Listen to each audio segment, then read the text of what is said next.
Welcome to Business Innovators Radio, featuring industry influencers and trendsetters sharing proven strategies to help you build a better life right now. Welcome to the show. I'm Zaza Girardet, your host, and today's guest is Brian King, an ADHD coach and business strategist. And I'm someone living with ADHD, Asperger's, Dyslexia, Ehlers-Danlos, and POTS. Brian is uniquely qualified to teach the specific insights and strategies needed for succeeding in an ever-changing world. Brian is also the father of 3 sons with ADHD and Asperger. I'm very impressed to have you here on the show. Thank you for being with me today, Brian. It's an absolute honor, Zaza. I know we've been waiting a long time to talk. I'm glad we finally made it happen. Absolutely, because the work that you're doing in this world is so important. Would you mind sharing a little bit about your personal story and how you got to where you are today? Absolutely. I probably could be a professional butt kicker, resilience, or overcomer, because my life has really been punctuated by hardship. I grew up with undiagnosed ADHD, Asperger's, dyslexia. School was very, very hard for me. I had low self-esteem, not too many friends. The teachers were always yelling at me to stop being procrastinating, pay better attention. And I was doing my best. I just couldn't make it work because of learning disabilities that nobody picked up on. And my graduation present from high school was cancer. So I spent that summer in chemotherapy. And that really just totally shocked my world, turned things upside down. So that was hard for me to rebound from, not only physically, but emotionally and psychologically. And once I found my way again, I decided to go into social work so that I could help people who suffered the way I did. Well, at some point, I decided to get married and had 3 beautiful boys. And it all turns out that they all have Asperger's and ADHD. And that's when I began learning about why I was having all the difficulties I was. So once I found out that Asperger's and ADHD and dyslexia described my hardships, I thought there's no way I can send my boys into the world unprepared. I needed to make sure they had all the skills they needed to be successful. So I learned everything I could so that I could teach them, because I want to be a role model that shows them what's possible in life, as opposed to what should you be afraid of? What should you avoid? What should make you anxious? I want them to be empowered, not afraid, because otherwise the world's going to eat them alive. And about 4 years ago, I was at the point physically where I was in so much pain all the time that there were times I spent the entire day in bed. It was hard for me to move. It was hard for me to walk. And I finally got a diagnosis of Ehlers-Danlos syndrome, which is genetic. It affects the collagen in my body, and the collagen is the glue that holds all your tissues together.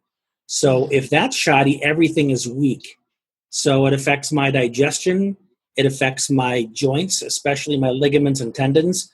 So my joints keep getting weaker and weaker to the point where I can be standing there and my leg will give out and I'll fall down, or I just lose my balance as I'm trying to walk, because my ligaments and my tendons just get so stretched out that they can't hold my body up anymore. And I have joints that pop out of joint a lot. My thumbs and my collarbones, and in my feet, my ankles, my knees. So I spend a lot of time in a wheelchair these days. And my youngest 2 boys were also diagnosed with it. So that's just kind of what life has fed me. And there's a part of my psychology that just refuses to be knocked down. I love it. Whatever life throws at me, my first question is, how do I use this? Oh, wonderful. What a journey, Brian. And for sure, it explains all that you have to give back. Tell me more about who you help, because I know you help a lot of people. Well, I started out just helping parents in a parents group, because when my oldest boy was just in 1st grade, he was really struggling. I was struggling to help him. But as it turns out, I understood stuff better than the parents who'd been helping each other for a year. So I started showing up in the meetings and answering their questions better than their psychologist was. Mm. So they kept asking me to open up my own office so they could bring their kids to me. And I finally listened to them. And I was able to turn that into a full-time business very quickly. And that was about 10 years ago. And as word got out, they started telling their relatives, their cousins. So I was getting calls from out of state, other people in other states, other parts of the country wanting to work with me. And when my marriage to the boy's mom fell apart, I became a single dad and had to be there for my boys full time. So I couldn't continue to work 15 hours a day out of my office. Mm. So I had to figure out a way to do everything over the phone. And that's when I started doing more coaching than therapy. And fortunately, I was able to make that shift pretty smoothly. And then it was easier to attract even more people from other parts of the country. And now I work with people internationally. Well, that's wonderful. And it's parents that have kids with ADHD or Asperger's, and it's sometimes the parents themselves who realize they have these difficulties and need to get a handle on them so they can be better parents to their kids. Yes, absolutely. I can relate to that, Brian. Do you, for our audience, why don't we just say a few words about what ADHD and Asperger mean? Well, ADHD is really three characteristics. It's difficulties in attention, it's hyperactivity, and impulsivity. But as people that have ADHD know, there tend to be a lot of other issues that come along with it. You know, difficulty with planning and organization and memory. But those aren't included in the diagnostic criteria. You pretty much just have to be impulsive, hyperactive, and have difficulty paying attention. Mm-hmm. But the good news is there's a lot of strategies that can help you navigate the world even though you have those problems. Because I don't use medication to manage my ADHD. I just use the strategies. I use meditation, I use mindfulness, and that allows me to do everything that I need to do in the course of a day. Oh, that's wonderful. And yeah, go ahead. I was going to say my boys are on medication. It works really well for them, but it's also because they haven't yet decided that they want to learn to do without it. Mm. You know, my youngest boy recently came to me and said, "Dad, can you teach me how to meditate?" So I think that he is kind of on the road to maybe someday doing without the meds, but it's got to be their choice and it's got to be at their pace. Mm. Yeah, I understand exactly what you're saying. Now, when your clients come to you, what do they say about themselves or their children? Do they know already that they have been diagnosed with either ADHD or Asperger's, or most of the time they come to me because they were referred by somebody else. Okay. Somebody they know that knows me, or a physician or psychiatrist they work with who's familiar with what I do. And so they typically come to me after having just been diagnosed, or after they've been working with somebody for a while and are not getting anywhere. Then they track me down. In some cases, like one today, I got an email from a young man in the UK who suspects he has ADHD. He hasn't been diagnosed yet and just had a couple of questions. So, you know, it's a little bit of all those, but for the most part, they come to me knowing what the problems are and ready to get to work. Okay, well, that's good. There are a lot of negative emotions and ideas that float around the word ADHD and Asperger. Yeah, the biggest problem with any diagnosis that has to do with your brain is that you're somehow stupid. You know, that's the biggest assumption. And I don't know where that came from, but it's outright foolishness. Because ADHD, people with ADHD, Asperger's, dyslexia, can be some of the most creative and brilliant people in the world if they have the strategies they need to reach their potential. But if they're spending their life continuing to trip over the disability, it's going to be hard for them to really show the world what they've got. Yeah, it's like a screen that's in front of their abilities. That's a good description, because a screen doesn't let everything through. Mm. And so the kind of problems that you will solve for these people or their children, how does that look like? Well, one of the core things that needs to be worked on is a person's belief about themselves. Because by the time they get to me, they've generally decided that they're worthless, they're dumb, that they can't. Mm. And if they're going to make any progress, they need to replace those beliefs with things they can use. So that tends to be the priority, is how do we get them in a much more resourceful place in their thinking? Then we figure out what are their goals, what do they want instead? So we figure out what knowledge they need, what skills they need to develop in order to accomplish that, and then we get to work making it happen. And it's interesting just when you say this, I'm hearing also that people that do not have ADHD and Asperger's also seek out professionals to deal with similar problems. Yeah, and I have another service that I provide for business professionals who want to market themselves better by learning to be much more authentic and getting past their fears about being who they are online. And I have a group right now that I'm taking through that work so that they can be comfortable just showing up exactly who they are, so that the world can fall in love with them and realize how awesome they are and what they have to offer. Oh, that's great. It's interesting that there should be similarities, and I take it's because we're all humans. Surprise, surprise, huh? Surprise, yeah. We're all trying to navigate the human condition. And all the insecurities and all the vulnerability, and trying to make sense of it and trying to find meaning and purpose. So whether you have ADHD or whether you're trying to go into business for yourself, you tend to stumble across the same issues. So a lot of it is transferable.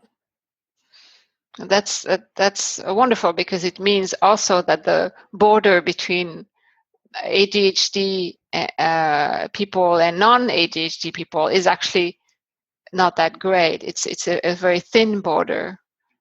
Yeah, it basically has to do with whether you pathologize somebody else's difference or not. Absolutely, I love that. And we talked earlier about the big misconception that this pathology, or this ADHD diagnosis or Asperger would mean that the person is stupid. Are there any other misconceptions out there regarding this ADHD or Asperger? Well, with Asperger's, the biggest misconceptions begin with the word can't.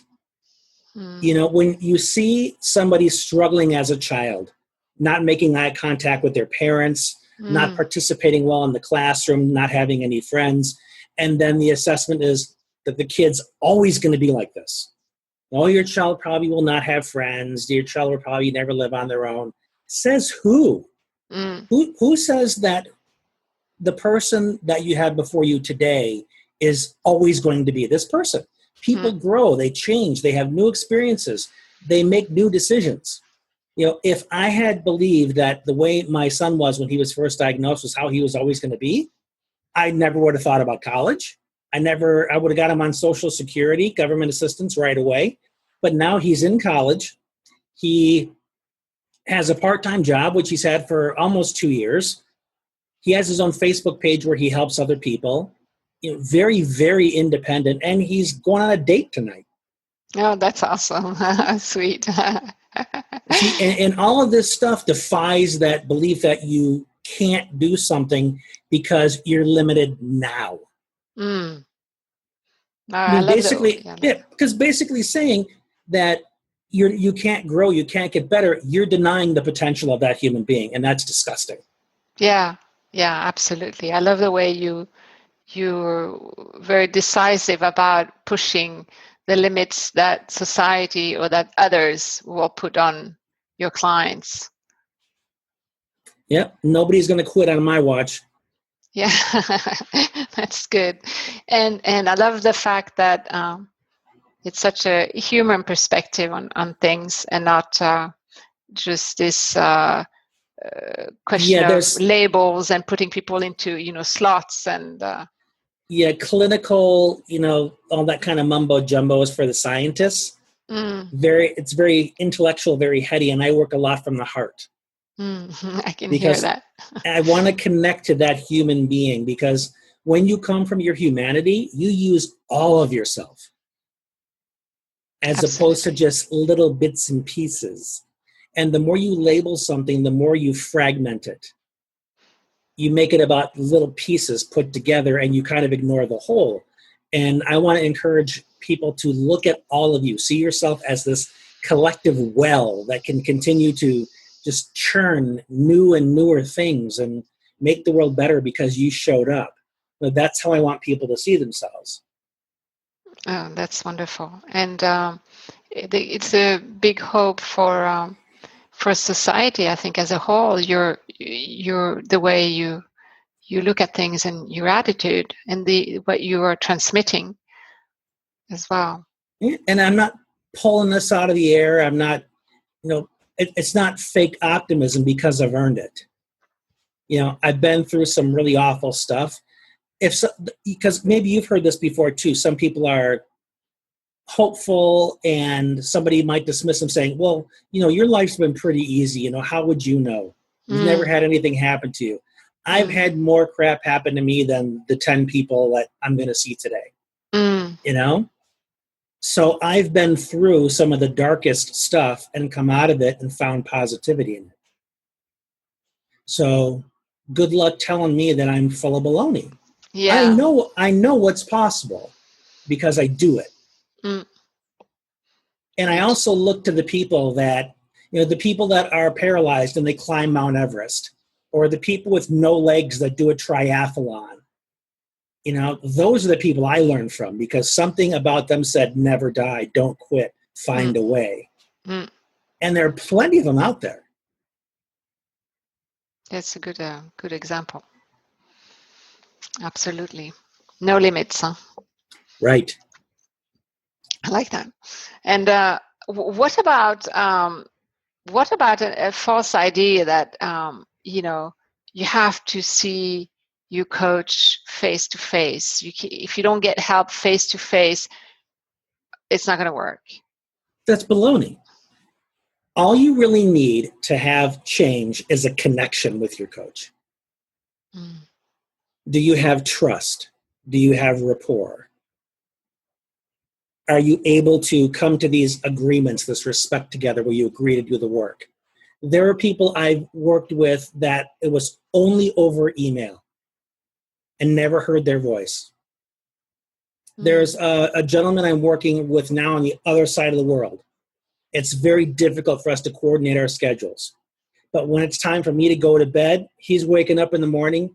He does a check-in. He sends me messages with how he's feeling, what kind of progress he's experiencing, and I respond back. I'm able to support him, give him supportive language, remind him that he's got this, that I believe in him, where I see his progress, and give him some ideas for how to continue to make progress. And we've been doing this now for months. That's wonderful. Mm-hmm.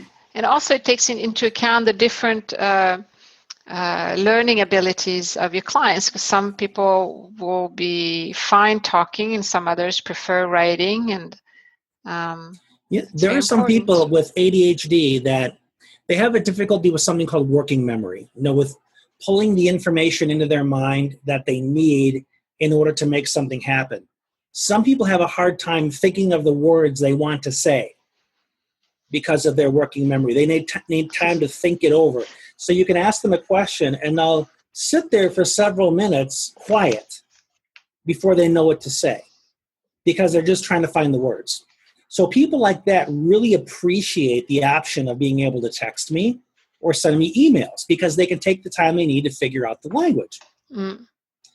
You can't demand that a person like that see you face to face and figure out everything they want to see in the 45 minutes you got together. that adds unnecessary frustration and holds a person back. So you've got to meet them where they are. If that's how they best communicate, let them do it. That sounds.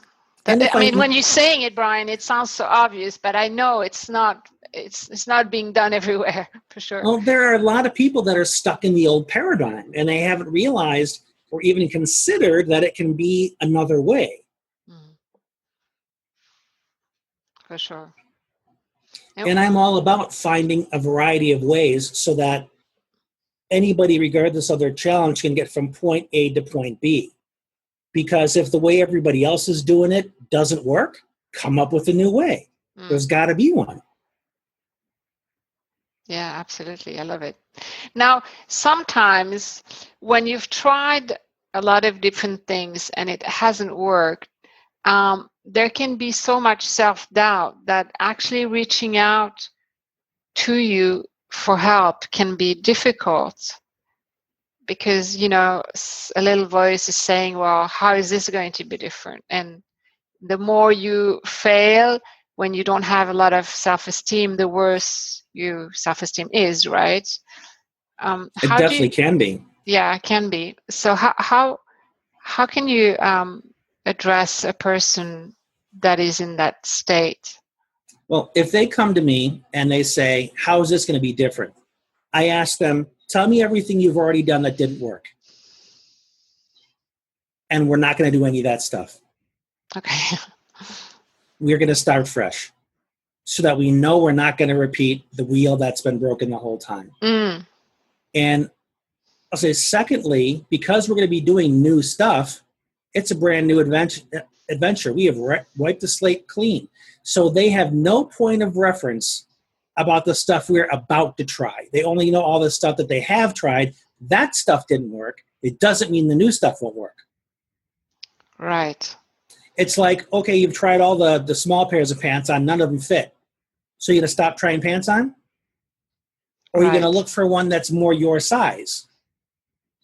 And then when you do find the one, it fits and you feel comfortable. Yeah, that's a good example. It works for women and men, and children, so everybody can understand that.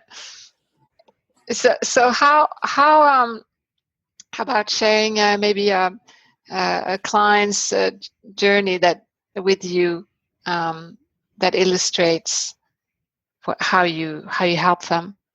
One of my favorite stories was a young man that came to me after having no friends. His first 2 years in high school, he was so quiet and so shy. Even if people said hi to him, he wouldn't say anything back. So people just stopped talking to him. And when he was going into his junior year, he decided that he wanted friends. He was sick and tired of sitting on the sideline. So his mother approached me with this, and he and I talked and set some goals of, he just wanted some friends. That's all he wanted, people he could hang out with. Well, by the end of that year in high school, he had friends. He was inviting them over for pizza and to watch the professional basketball game. And he went out for a sport. I think it was volleyball. And he got a date to prom.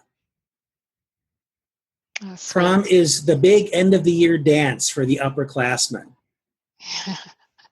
And all of that was totally off his radar. So we not only helped him get friends, we went even further. We helped this young man get a life. Oh, that sounds wonderful, Brian. And so there is so much hope in what you're saying for all the parents out there that are wondering whether, what the life is going to be for their children. Yeah. The people that do the work get the results.